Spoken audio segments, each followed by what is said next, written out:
Welcome to the OFX podcast. I'm Dave Claxton, and along with me is the professor of plyometric proficiency, Bethany McChesney. Hello.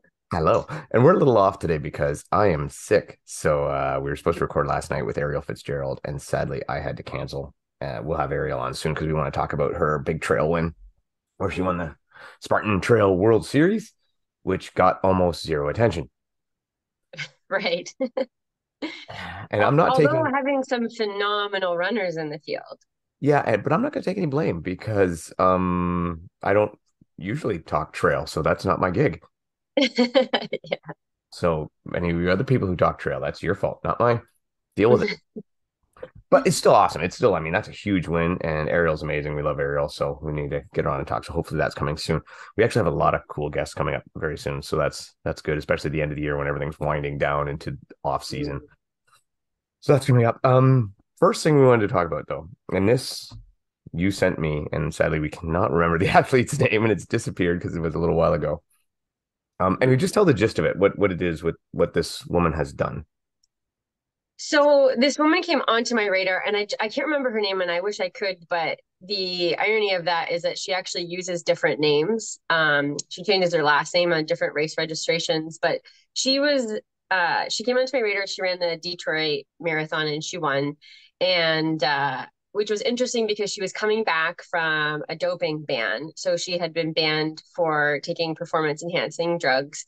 She served her 2 or 3 years. I can't remember what it was, and now she also then a couple weeks ago did a race somewhere in the south, and now I'm forgetting where it was, but she seems to now be cherry picking these races that are small enough that they're not doing drug testing, but big enough that she's still walking away with $8,000 to $10,000 in prize money. And now this woman is getting into her mid 40s, and that's not to say that people aren't running fast times in their 40s. And she's not running anything super, super spectacular, 240s for the marathon. But she seems to be very strategically picking her races right now. So, which makes me wonder, and the running population wonder, is she still doping and just being very, very careful to stay under the radar so that she can continue to run full time and win prize money doing what she loves doing? I don't wonder. Yes, she is. So, Yeah, well, I mean, come on, if it looks like a duck, it quacks like a duck. It's probably a duck. Maybe not, but yeah, yeah. I guess she is. And when you sent me this, my first thought was this kind of scares me Hmm. because of hybrid and OCR mostly, but mostly with the hybrid races, Hyrox and Deca especially, where there is Hmm. some money to be won. And we're having lots of new people come in and lots of new records and stuff and everything like that. And I think everybody, to be honest, I think everybody is good that we have. But as it becomes more and more popular, and God, I'll probably upset people, but and we get like an influence of people from CrossFit. And we know CrossFit has a big doping problem. That's not a surprise. That's not a shock. That's not an outlandish statement. Yeah. But for some of those people who do dope in CrossFit to make their way over and try to collect some checks from Hyrox and from DECA, knowing that there is, I mean, I know it's in the rules that you can't dope, but Yeah. I don't believe there's ever been any testing done. And that leaves that door wide open and takes away from people who we know they're clean and solid athletes in there right now Yeah. with possible dope athletes doping coming in. And it's nerve wracking Hmm. because you want it to stay wholesome and clean and good, and you're wondering, will it? It's inevitable, I think. I think it's inevitable. And, I think even it's beyond just people doing it for the money. I think there's just people that are just so driven to win races, stand on podiums, and get those accolades that it's more about that sometimes, or to be just set the next world record or the age group record. And I think like that's enough for some people. And I mean, because we're not talking large sums of money. Like even this woman who's racing these marathons, like $8,000 in Detroit, and another 10,000 here. Like she's not she's not swimming in money to do this. So I think it's bigger than that. I think it's people, they just have such a strong desire to win, and that means more to them than the money or the means to get there. And it's almost um like their perspective is just warped because for whatever reason this is just it's so important to them. And Hyrox again and DECA and these hybrid races and even OCR we're just they're still too new and they don't have the money to be doing drug testing. And I mean we've talked about this too, the importance that people put on age group podiums. Mhm. So there's no money there. And I mean, you're lucky if you get like a unique medal. So people and I think that's also the area where we might have the most amount of people that are dabbling in performance enhancing. And you know, we're not necessarily talking about like blood doping, which is a really expensive operation. I mean, even things as simple as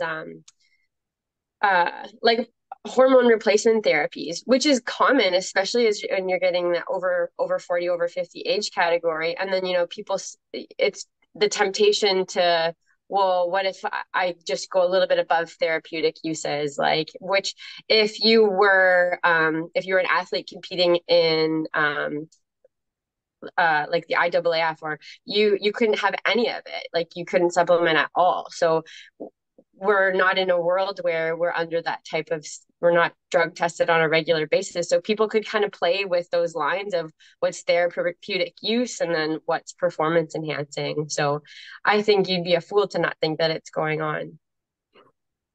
Yeah, and I'm sure you're right that we talked about it before, but I know the age group would be riddled. I'd say if you tested all of the elites and all of the age group, you would find some elites. You'd find way more age groupers. Like I think a lot. And I just know this from being at the gym before. Guys using steroids just to look a certain way. They weren't Yeah. competing And at so anything. then you're saying, so then you're agreeing there too. So Yeah. it's not necessarily about the money. It's what you want to look like to the world, right? It's, Mhm. you know, and again, people taking um testosterone for a look. So I mean, let alone getting to stand on a podium. And I think you're right where it's not like the expensive stuff. It's how difficult would it be for me to go to my doctor and get testosterone therapy because I feel sluggish, I'm weak, I'm tired, I'm this, I'm that. I guarantee that I could make it happen. And Yeah. that would be all legit prescribed and clean and whatever. And And there's nothing wrong with that. And on no, a therapeutic level, there's many benefits to it. yeah. But But I if mean you just there's increase your dose a little bit yeah. above therapeutic use, now all of a sudden you're recovering way better from workouts. Like you're feeling really good. And then you're like, oh, what could I do now? Yeah. And I mean that Andrew Hiller, I've talked about him every now and again. He's doing right now. He's openly taking steroids because he's not competing in active CrossFit anymore, right? So he's openly taking them just to see Mm-hmm. the effects and everything. And he does it like through California hormones. It's all like it's not like Mm-hmm. shady back alley stuff. It's Yeah. the company's doing it. So yeah, it's in there now. It's bound to get worse. I do challenge in a bit of a way Hyrox. So that Hyrox, when they're over in the UK and in Europe, they're making good money. I think it's time for them to at least start do some random testing. You don't got to test everybody, just to put some fear in it. I'd almost rather they completely randomize it, not necessarily just test Yeah. podium pizza people. I must be hungry, but but just randomly like, okay, 3 people in this division are going to get tested. We don't know which ones. Into the computer it goes, random boom generator. Your number 644321. You're the guy getting tested, and that will Yeah. at least put some fear into people. So Mm-hmm. I I think, agree. yeah, I think it Yeah. has to happen, and Mm-hmm. it's either And that we're or just talking also athletes, like especially in the European High Rock circuit, like these are now becoming sponsored paid athletes. mhm. So companies are now have their names behind these people. So I don't think that it's too much at all to ask that there could be a little bit of testing. And they are some yoked up people, man. They are jacked. Like some really, really fit looking people at High Rocks right now. So, Mhm. and that's great. That's what we want. We want like the best and the fastest. That's what I want to watch. That's what I want to see. Yeah. And but it along with that comes the bad side. So hopefully High Rocks will maybe start to get on this. I don't think it's as predominant in DECA yet, but if it keeps growing, it will get there. Hmm. will happen. I mean, but they have a lot of other things to deal with. By the way, since we were talking High Rocks LA is this weekend, Hmm. and it's the last chance for people to get in a qualifying time for the US Championship in Chicago. There's gonna be some good names there. Yeah, it's looking exciting. Now, do we know is Hunter competing? My understanding is he is not competing. He may do a doubles or something along the lines, but my understanding is he is not competing in the individual. I won't stake my name on that just because one, it's not information from Hunter, and Hmm. two, even if it was, it's Hunter and he could change his mind at the last minute. So, Right. so yeah, but as of right now, I'm being told that he is not competing in the individual.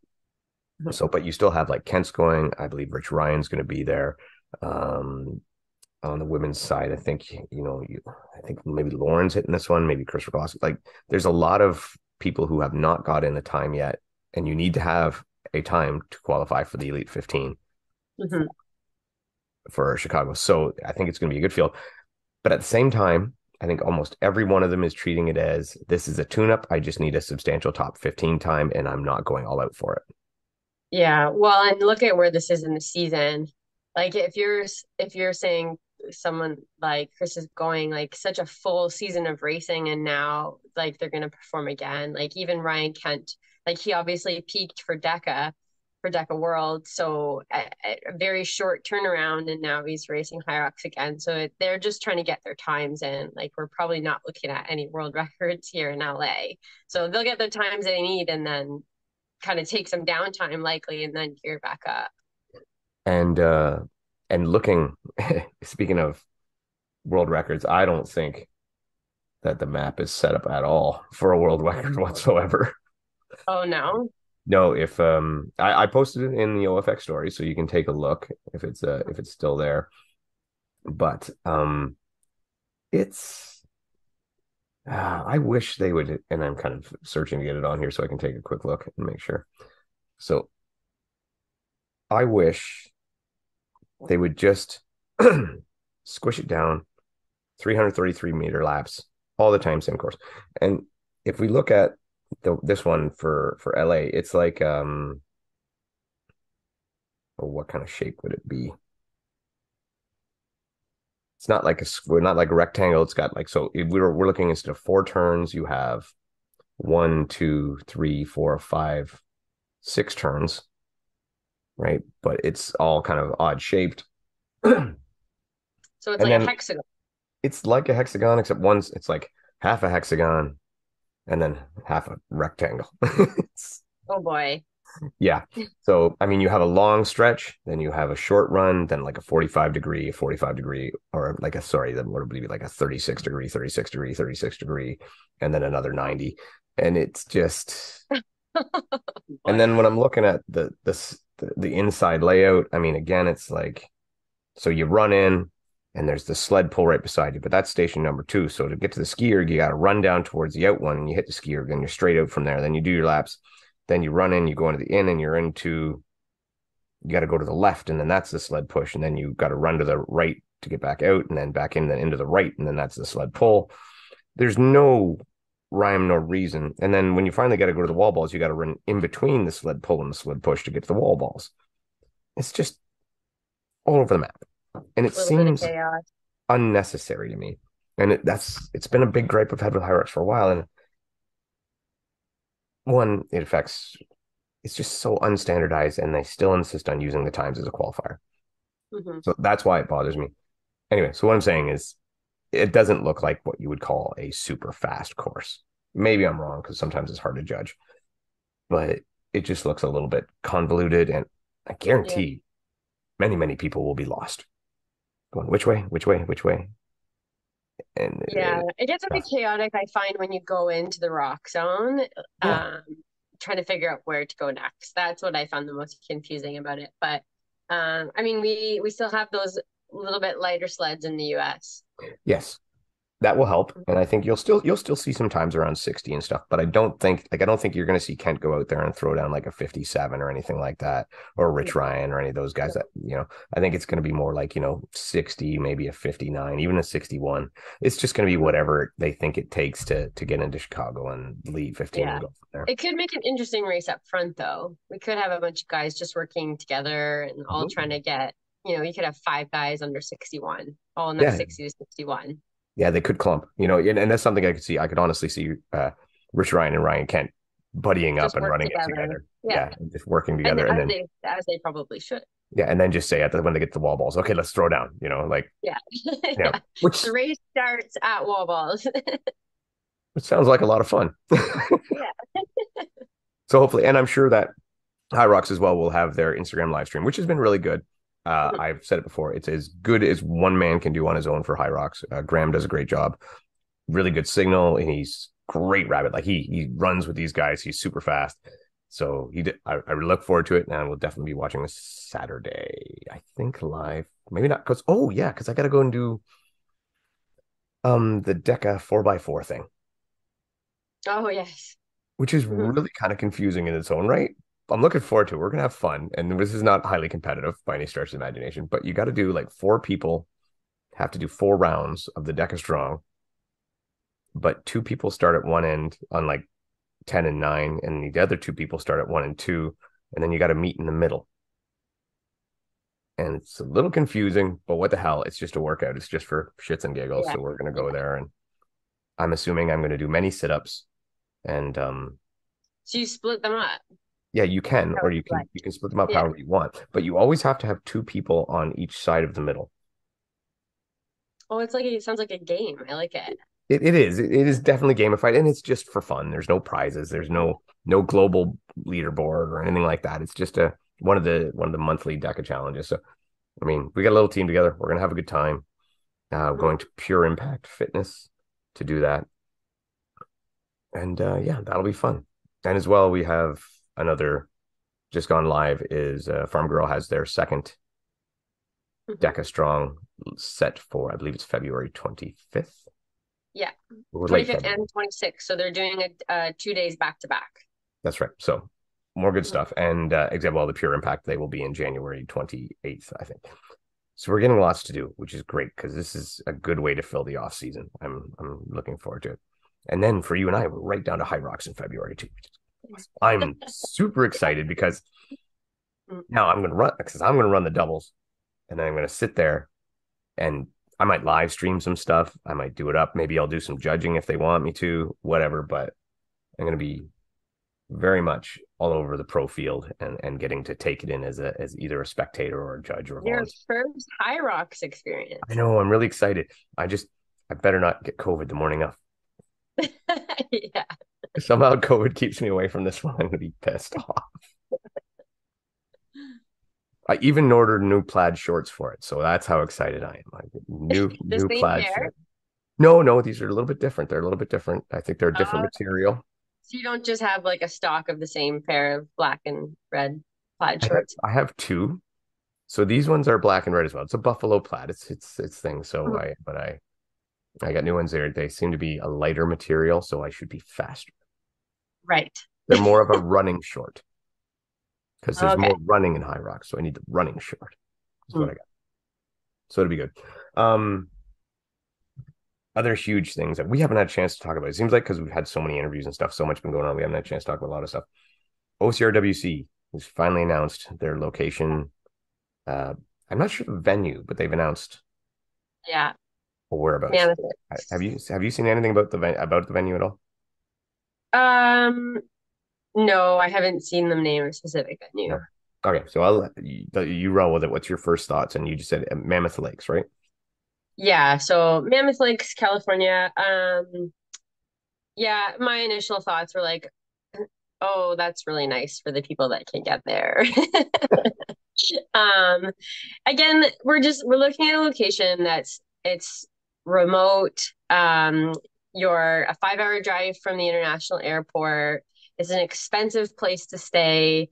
You're at altitude, and we're talking more altitude than Tahoe, and it's always talked about with Tahoe, the altitude that you're racing at. And I think this one's 600 meters more altitude. Mammoth Lakes, I know for a training ground for marathoners. And there's not really races that happen in Mammoth Lakes because of the altitude, but a lot of professional marathoners, two biggest names that I know of, Ryan Hall and Sarah Hall, live in Mammoth Lake. So, I mean, it looks like a beautiful location. It would probably be an amazing place for a destination race.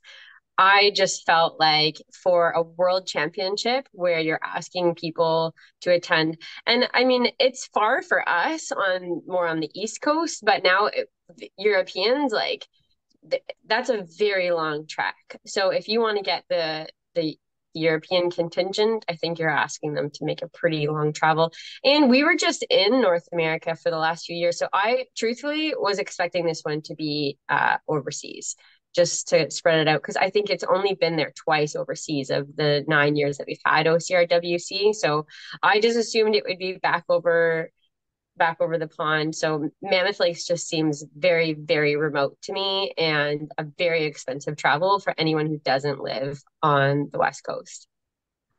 Yeah, you're right about the Europeans. Definitely will be difficult for them. Maybe we'll get a good influx from like the Pacific Asian market there. Maybe that because that's a better travel for them, right? They're going to come the other way. So perhaps But I again, if you want people to travel from overseas, why are we not picking a venue that's at least close to a year to an international airport? Mhm. So my guess, and I have no information to back this up, is they got written a check. Well, 100%. So you Yeah. also have to keep in mind OCRWC is still a for-profit event. Yes, 100%. So they're still looking at it as the bottom line. Yes. So I hope it's a good check because I do think their numbers will be down. Now, Yeah. I'm going to do everything I can to get there because once again, I have my backdoor qual. I managed to have that again, so I'm going to try to get there again and do that. But like straight up honest, I'm gonna need help because that's just an expensive trip. Yeah. And even to you'll I would imagine you'll want to, especially if you're doing the 15K, like all the races, you're gonna want to go and acclimatize and get used to it, and like it's just gonna be really expensive. I mean, I think it'll be a great course. It'll be awesome. I think I don't know how many local races there are to pilfer obstacles from, like there is in the East Coast, but Hmm. I mean that we'll see.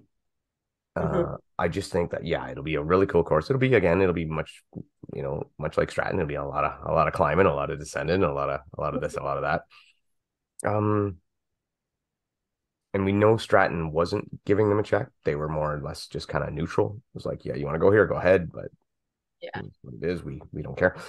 I don't know. Hmm. I heard it was the best way to get there was drive from Reno, 3 hours from Reno airport. Okay. But I don't. But I did look, and flying into Reno, like for example, I looked flying into Reno from Toronto was somewhere around the $800 mark now. So if you're booking later, it could get more, and who knows. So yeah, not cheap trip. And you're right, accommodations I hear are very expensive, and right now you can't book yet because they haven't nailed down a venue. So I mean, you could book a lot of different ones. Yeah. And is there a lot of availability of places to stay? Like I I don't don't think know. I don't think it's a very big place. No. I let's just be honest, Blue would have been better. Right. Why not back to Canada, eh? Hey, yeah, 45 minutes from home. It's good. Right. Spartan listened. Right. So Spartan teaming up with OCRWC, do you think that has anything to do with the venue I mean, it feels selection? very Spartan-like It with the does. It venue does. choice. Yeah. Like similar, like Tahoe, Kelowna, like these very remote yet beautiful locations, but very difficult to get to. Feels very Spartan-like. I think So I think so too. yeah, and also maybe waiting longer than normal, a little lack of transparency in the information coming out feels a little Spartan-like, but that was probably they were probably nailing down details. I'm sure that wasn't anybody's fault, but yeah, I don't know if that played a factor. I think between the coming together as two companies and this knocking down the venue, I think that was probably it. I think they probably announced it as soon as they could. Um, Yeah. and for those who are worried that OCRWC is going to turn into just another Spartan race. No, not a chance. I Mhm. don't believe Adrian would ever sign on for that if that was the case. I think, he's grown this and this is his baby and he's not going to let anything change it. Much like Spartan did with Tough Mudder. They bought Tough Mudder and they left it to Giles and the Tough Mudder people, and they've done a great job with Kyle McLaughlin at the time. So I think the same will be with OCRWC. I think it'll remain what it is and be a great entity and be a lot of fun. Would I be surprised to see a Spartan obstacle or two on there? No, and I think that's great. I think OCR athletes who do Spartan see enough of the Spartan obstacles, so we probably don't need another Twister or Olympus in our lives. So But I think it'd be okay. That wouldn't bother me. You know, bring a spear throw in, I'm probably bothered. But no, it'll be pistols. pistols, yes. Oh, hey, so what the hell? Like the coverage in the video from Spartan Worlds was good. Like they had drone footage, maybe a little too much drone footage. I'll throw this out there. I really could have used Jack running alongside them. I would have been down with that and some sideline commentary from Mr. Bauer. Oh, little Jack out there. Mhm. And I'll be honest, I listened to it. I did it this way. I had on my TV, I had on YouTube, I had the Spartans feed with their video. And then I had on my phone for audio, I had Rich and Jack and Brecken's essentially watch party where they commentated on it. And so that's how I did it with their audio and Spartans video. And I recommend if you're going to watch this, that's the way to go. I do say that slightly unfairly because I have not watched it with just Spartan's own audio. So I'll try that and see how that goes. But the video was really good. Like they had good signal, they had good coverage. I enjoyed it.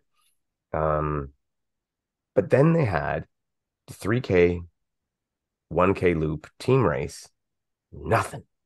Yeah. And I'm like, that's your watchable product. That's the point. And that's what like the format that we're moving to next year. So I would have Yeah. thought they'd be all over that. Yes. Because it would have been so fast and so exciting. And I've seen clips and highlights. I saw Chris Rogloski with her pistol. And I'm like, that's what I wanted to see. I was excited. And they didn't do it. I'm like, why? Like that, why have it? It's I was very confused. I think it's definitely a missed opportunity. Um, other So than this that, gives like, us a bit of intel into possibly the time frame. So there, I was looking at like I think Ryland's fat was the one of the fastest I saw, and it was 5 minutes and change. And then Chris's was 7.5. So that was kind of the range of about I don't know how many obstacles were even in that 1K loop. But that was about the speed that they did those the 1K repeats. yeah, and I would think they're probably, if they were going on par for the course, would have been 10 to 12 obstacles. And, Mhm. that's cool, but like 5 minutes, that would have been awesome to watch. Yeah. And, Yeah. I don't know. I don't even know. Did you see results? Because I didn't even see results. I tried to find it on the Spartans webpage and I couldn't find the results. Well, all I saw was that the American team won with Ryland, Chris, and BJ. Yeah, that's, I mean, that But would it have was been cool. close. Yeah. Who else? I mean, who else was in it? I'm sure there was probably a Russian team or whatever. I don't know who else was in it, but Yeah. and that's the problem. I don't know who else was in it. Why do I not know who else was in it? Hmm. Well, I should. I, I should have watched the whole damn thing. Yeah. Well, I know that we did not seem to have a Team Canada in it, as far as I know. And if it did, that Team Canada didn't include Ryan and Lindsay. Yeah. I didn't, again, I only saw who won. I didn't see the overall results. I saw a couple names in the second and third place that we recognized, like Sergey and Janka Bova, but So I that would have been didn't see. a Russian team then. Yeah. Yeah. Mhm. And I think I saw a Swedish or a Swiss team or something like that as well. And so, I mean, great, awesome. Please put something out so I can see it. It's not too late. You could still put it out there. I would still be happy. Other than that, it looked cool. It looked like they did a better job this year. I didn't hear like complaints about tents and dune buggies and bullshit like that. Well, it was close. It was a lot closer to Abu Dhabi. Like it was like 45 minutes outside of the city. So it was also in an area where there was a lot of resorts. So people could have actually stayed. They didn't need the tent village for housing. But what I'm saying is it looked like they did a better job as far as an event this time. Hmm. And look, from what I can see and what I've heard. I will say this, and someone sent this to us, that there's a picture of Joe DeSena right at the podium, and he's not wearing a Spartan shirt, branded shirt, so he's not getting paid for the time he's there. What is he wearing? I've never seen I him know wear anything Spartan. it's like a regular t-shirt. It might be Spartan branded, but if it is, it's like on the back or very subtle, or you can't see it. Is There's it no the one day he wakes up and is like, I'm not going to wear a Spartan shirt today? Yeah, exactly. So who knows? But when you see the picture, it's like, yeah, he looks like he's totally not wearing one. So he's not getting paid for the time he's there. That's just the rules, Joe. Those are the rules. Um, what else did I want to talk about? Okay, controversy that isn't controversy. Lindsay used the straps above the ropes. They were On the told they multi. could. They were Okay. told they could deal with it. We all know they shouldn't be able to. We all know it's dumb. We all know it's stupid. Hopefully next year it will be fixed and they will make it right. Because yes, why not just use the friggin' scaffolding across the top and monkey bar it if that's the case? Right. So we know it's ridiculous. But Lindsay broke no rules. They did say at the beginning you could use them, so she did absolutely nothing wrong. There is no taint or no asterisks or no nothing about her massive win. And quite Yeah. frankly, she could have done it backwards on fire and still won the race there. It wouldn't have mattered. She was that dominant. So congrats to her, and what an awesome race. And again, the Canadian card, congrats to Ryan, another second, which Is this the sixth or the seventh I don't time? know anymore. But It's up there. he's got the one win, and he is still the best. Like Yeah. the fact of the matter is, he just proves even when he doesn't win, he still does well. So Yeah. I mean, it's extremely consistent. yeah, yeah, it is.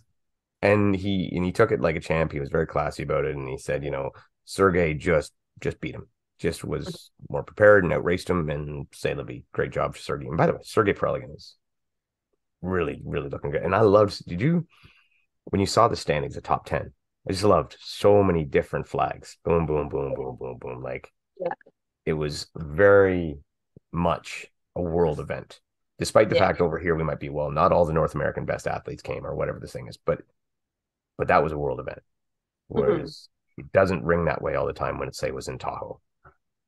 Yeah. Well, again, like that's a difficult location to get to from Europe. Yeah, the UAE is not that difficult to get to from Europe. Yeah. It's a single flight. And again, and Abu Dhabi, like we're international airport, like we're a lot closer. Although I think most people fly into Dubai, but still Abu Dhabi's only 45 minutes from Dubai. So Yeah. So it's all pretty close, right? So if you fly yeah, into Dubai, you're 45 minutes to the hotel in Abu Dhabi, and then you're 30, 40 minutes from the event if you want, which is yeah, really quite good by a lot of Spartan standards. yes, it is. Yeah. I mean, were you surprised? Were you surprised that like Spartan Canada is going back to Big White? Um, they did announce that, eh? Yeah, yeah. If you go on the website, you can see that it says Big White is the Oh venue. yes, I do remember. Yeah, I am surprised. Me too. Again, just because it's such an extreme location, and like when we were there, we found uh, when we were watching age groups and masses, it was primarily locals that were racing. It didn't seem to draw people that were like when you're in Blue Mountain, there's people from all over Ontario because it's within that, two, Yeah. 3 hours of Toronto. So it's pulling from a big population of people that are all within driving distance that morning. But Big White's not like that. So the numbers were not there. So I am quite shocked. But like, it has to, again, must just do with the money. Either they're given the venue for free or they're paid, because when we were there within the village, we saw nobody that wasn't a Spartan athlete. So it must just be so uh off season for, again, that ski village, that they're like, we don't have business here if you don't come here in the summer, so have the location for free. When you were there, was it like Stratton where there was like just kind of half the stuff was open? Because like when you go to Blue, right? When we go to Blue for Spartan Even or whatever, worse. yeah, Yeah. yeah, you know what I mean? Because when we go to Blue, everything's open. Every store, every shop, every Yeah. hotel, they're all open. There was way less in Big White. Everyone basically ended up at the same one restaurant. And Yeah. then we waited like 2 hours for food. Now, in a way, that can be kind of cool because everybody's there, Yeah. but the 2 hours They were for not food, prepared. trying to get, Yeah. yeah. Yeah. There So, was like one coffee shop and one restaurant. so yeah, that's not great. Yeah. Anyway, but they're back, and everybody says, well, hopefully, I will say, hopefully they get a little better weather this year, and they do get that very scenic, very beautiful place that it is, which is the reason they go, Yeah, it is beautiful. and Yeah. we go from there. What else do we have? Okay, so this came up, I think, on Matt's podcast, kind of in a way, was why are people like Chris Rogloski, Ryan Atkins, DJ Fox, Mark Batres not showered by the outside sporting world about how amazing what they've done at WTM is. And to start out, like Batres, 115 miles. Atkins won however many times with however many miles. Chris, just first woman to do 100 miles in unbelievable fashion. Why do you think that they're not recognized by the outside world as like these amazing, as essentially the world class amazing athletes that they are? Hmm. Like you're talking about like in the ultra running world. Yeah, especially there. Yeah. Hmm. Yeah, that's a good question. I do find coming from the track world, road running world, the whole obstacle course racing, like mud run scene in quotation marks, because that's often what they call it, is just so fringe to them too. And a lot of it, I think, is extremely misunderstood. So I don't know if coming from that world, you would really understand what they had to do to hit those numbers because like we understand they weren't just covering 100 miles. There was obstacles, there was penalty loops. Like we know they would have run more than that. Soaking wet, like just the change in clothing. Like we know what they had to do. I just think outside of that world, it's just not very well understood. Um, Now, you get yeah, like you get Anthony Conkle, right? He joined in this year, and he's a well established road runner and ultra runner, and you know a high regard. And he realizes now, yeah, he came in there. He's like, I'm gonna run 125 miles. I'm gonna do this. I'm gonna do that, and he didn't even get halfway there. yeah. So he realizes how hard it is, and he totally seems like he's an interesting cat, but he totally was like, yeah, man, it was crazy hard, and just admitted and said I thought I would do this and I wasn't able to, and blah, blah, blah, blah. So all credit to him for owning up, right? Mm-hmm. But I mean, I can tell you right now, anybody wondering why they don't take it seriously, it's because we don't take it seriously because it's made out as a joke. If I'm watching as someone who doesn't follow the sport, I love WTM, but if I'm watching, someone follow the sport and I see, here we go, we'll go up to the funky monkey obstacle. Oh, that looks hard. That's a difficult obstacle. Somebody fails it and they come off, and then I see them bouncing along on a children's toy as a penalty. I'm Mm-hmm. gonna go, this is a fucking joke. Yeah. And that's the plain and simple truth of it. Is right now the penalties that they have for that, they're great for the masses. They're great for the people. It makes a big fun event. And I know that's what WTM wants to do. But when those are your penalties, nobody anywhere is going to take it seriously. And especially when the penalties aren't monitored and people just kind of do what they want with them. And the rules are half-hearted at best. And sometimes they're there, sometimes they're not. You will not get the respect from the regular ultra running community, from the world in general, if you are doing this as a funsy race. Mm-hmm. So So it's like Tough Mudder kind of plays with that line yeah, with we want to be fun, gamify the event, make it interesting to the masses, but yet we still kind of want to be um, we want this to be serious and we want our athletes um, to be out there in the community, like so that people know how amazing they are. So it's again you're kind of stuck with that. Do we need to keep Tough Mudder as it is as being because they took away prize money for a while and they were just going to kind of be about the masses. So but I mean if that's kind of what Tough Mudder is about, then that's what they're about. But correct me if I'm wrong, but I thought that the elites don't do the like funsy penalties. I thought they always had penalty loops. they still do the funsy penalties. They just don't have, like, in, what was it, like 2020, 2019 in Atlanta, they were like giving out these carabiners to skip obstacles. and they were like just throwing them out to anybody. You come sing a song in front of a volunteer, you get one. You could scoop them off the ground. I could go out there and let's say you were running competitive and I was just running and I got a bunch of them for doing stupid shit. I could then hand them to you and you could skip a bunch of obstacles in the And me competitive as an realm. elite racer could skip a bunch of obstacles? Yes. Yes. Oh, wow. Okay. So that was the big kind of like, yeah, that was a bit too much of a shit show. And so they toned it down. Now this year, all the elites could do is every lap they did past, I believe it was 25 miles, they got a wristband, which meant they could skip one obstacle, which is cool. That's a great. I'm fine with that. But yeah, like I said, if I see Christopher Glosky, she's running her 100th mile and she fails uh, Everest, and then she walks over and puts wet pajamas on and does a running lap in wet pajamas again. Yeah. Not gonna take it seriously. I've said it many times. 2017, in my mind, was the last time they did it right.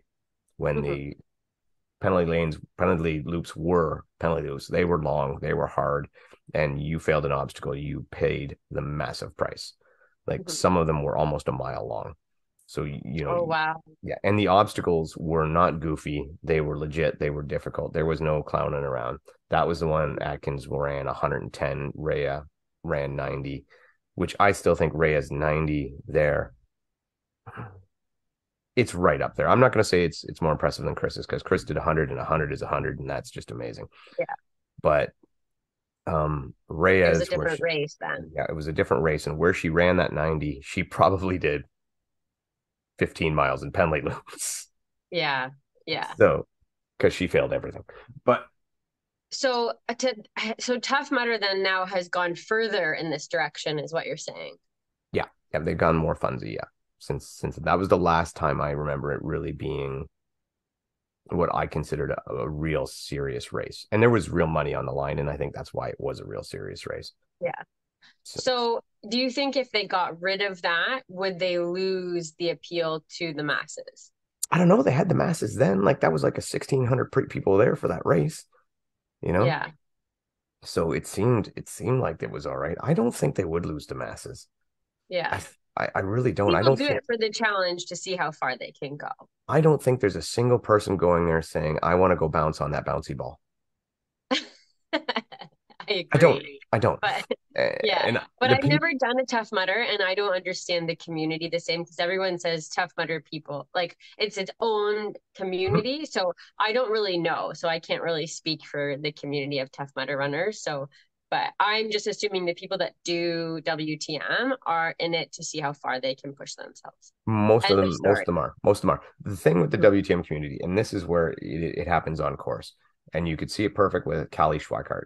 So they had chill pickle, which is essentially you slide down a board, you're submerged underwater. You got to go under a inflatable log, and there's supposed to be ice in there, so it's freezing cold under there. And then there's another 45-degree angle slip wall to get out that you got to climb, which was a very hard climb out from the looks of it.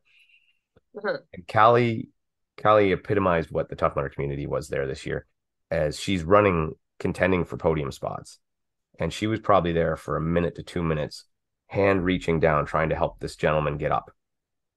And she eventually did have to carry on, and I think he eventually got up. But my point is, she was there, she was trying, she's contending, but she's still reaching back to helping hand. We saw one year with Lindsay where she was in the lead, got up Everest, and then stopped and helped her next two people chasing her get up, and then took off again. Yeah. That's kind of the WTM community thing, is help each other, work as a team, like cooperation, if you will. Because you have to do that in order to complete these obstacles. Yes, some of them you definitely need help. And Yeah. I mean, there's people that go out there and run one lap of WTM because they run to the one obstacle and they stand there all night helping people all night. And then they finish their lap in the morning. So to me, then that's the spirit of Tough Mudder. So you could get rid of all of the goofy penalties, keep that part of Tough Mudder, and you could keep the community. Yeah, 100%. I believe. Now, I'm not running Tough Mudder and it's not my money, but I believe that nobody goes for the stupid crap. That people go for the challenge, they go for the obstacles, and they go for the community. And none of that would change if you had proper penalty loops. It's just it's why I've never gone back. Right? Like that in the cold, I don't feel like doing the cold. But it's just, yeah, it just doesn't make sense to me. I don't know anybody who has said to me, I really love those penalties, you know. Yeah. And Mhm. then I look at it, and here's how wasteful it is, or it was. They had Funky Monkey, which is, I've gone on record as saying, is probably my favorite obstacle in OCR. Just the way it flows, it's the right level of challenge, the right level of this. It's just well made, and it's great. So they took that, and instead of having the monkey bars going up, they had like tires and bananas that you would hang from. And they didn't open it until like 11 o'clock at night. I wager, let's say 10% of the people tried it once. Of the 10% that tried it once, maybe 1% of those people, or maybe 10% of that 10% got through it once. I would think you could count on your hand. There's probably 1,000 people running however many laps. You could probably count with your fingers and toes how many people actually successfully got across that obstacle, which took who knows how much money to build. Most people jumped in the water, walked through, went over, and went on their bouncy ball. So they took an obstacle that was great Mhm. and expensive to build, wrecked it, and then nobody used it anyway. And Mhm. just, that's the other thing, is I think they're just trying too hard to get really inventive, when what they need to do is just, like, they have great strengths. They didn't need to change it. That obstacle in particular challenges everybody all night long. Mhm. Just leave it, like, again, 2017 when I was there, by the middle of the night, and I tell this story lots of times. I'm right behind Lindsay and Allison, and see them both fail it. Like, people are failing it left, right, and center without Mhm. trying to goofy it up. Yeah. Just, a wall after 24 hours is horrible. Yeah. Yeah. You don't Mhm. need to up the level of difficulty. You're just Yeah. killing yourself. So, Mhm. yeah, we never got to talk about WTM. So I guess that's most of it. that and, Yeah. that and it was a great race. Like, it was cool to see, DJ Fox come back at the end and make a pass. Awesome Yeah. dude, man. That was fantastic. And Chris's Mhm. accomplishment, amazing. Some controversy with Katie.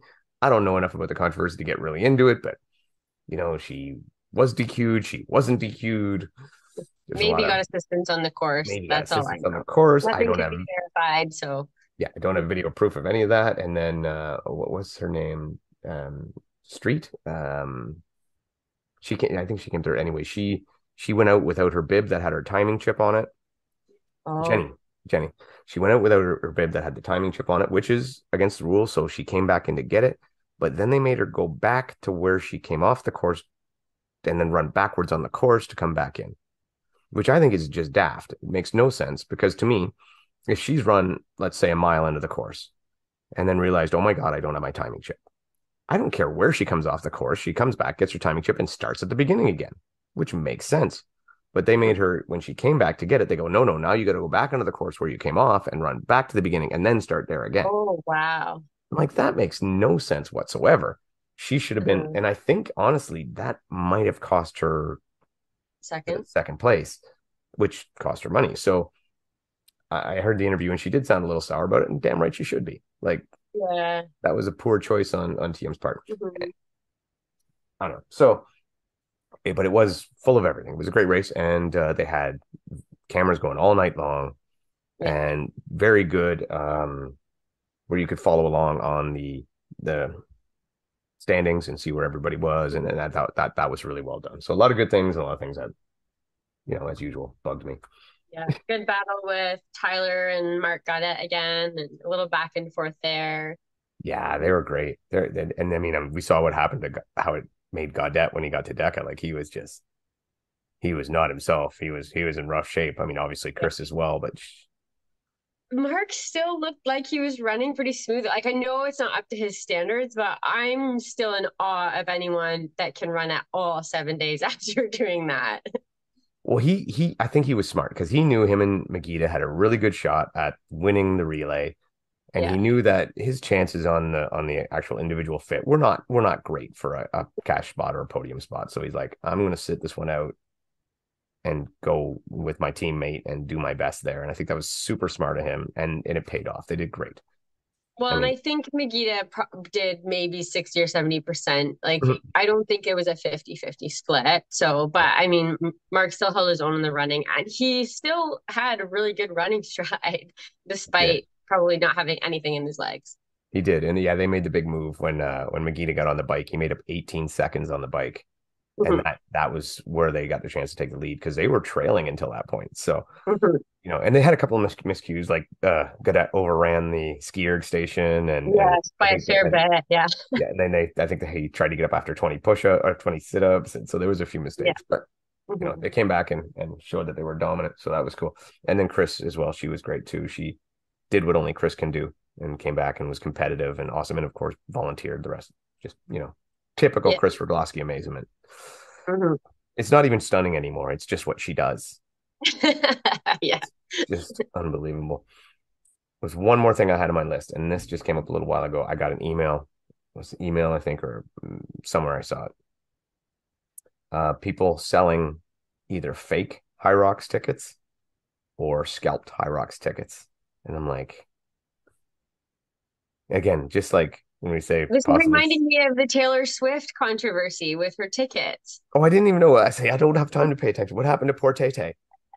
Well, she had pre-sales for her tickets. They sold like 3.5 million, and then there was only 2.5 million for sale, so that all these people were upset. And then when they actually came out for sale, all of these scalpers swapped them, and then they were selling them on eBay for up to $26,000 a ticket. Probably not the same with High Rocks, but No, I think Taylor Swift is a great artist and all that stuff. But if you're paying 26 grand to go see anybody live, like just buy a DVD or like, stream it somebody like because that's I just don't know. you need to But get your it's shining priorities light checked. on the problem of the Ticketmaster actually having monopoly over the situation. So, anyways, it's leading towards a change in the system. So maybe what's happening with High Rocks here, maybe there's a flaw in the system that they might need to fix too. Yeah. Well, kudos on High Rocks for getting all over it and letting everybody know, hey, the only spot you can really buy High Rocks tickets is from High Rocks. You Mhm. cannot buy it anywhere else. And if you do buy it from somewhere else, make sure it's someone you know and trust. And then they said you have to buy it before a week before so that you can make the transfer. So if you're not So buying where are from, these fake tickets being sold? I think people were selling them privately. And, so Okay. like, I would sell you a fake High Rocks ticket and you'd go to transfer it and it wouldn't work and I would be in the wind. Oh, okay. So anyway, Buyer beware.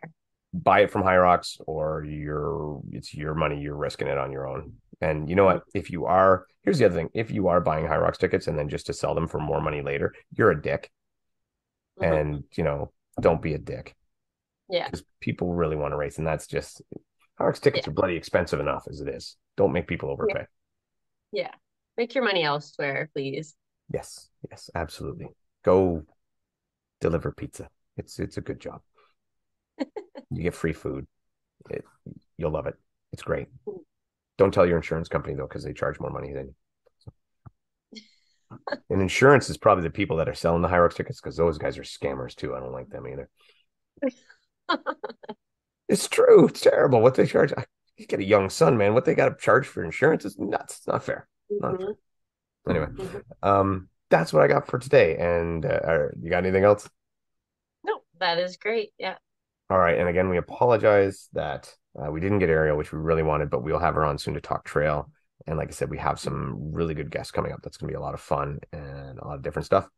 And we will be announcing probably right around the new year, like we did last year, our Team OFX for 2023, which is expanding and great. And really, I think we had a shit ton of podiums this year, Hmm. and we're going to have Yeah. more next year.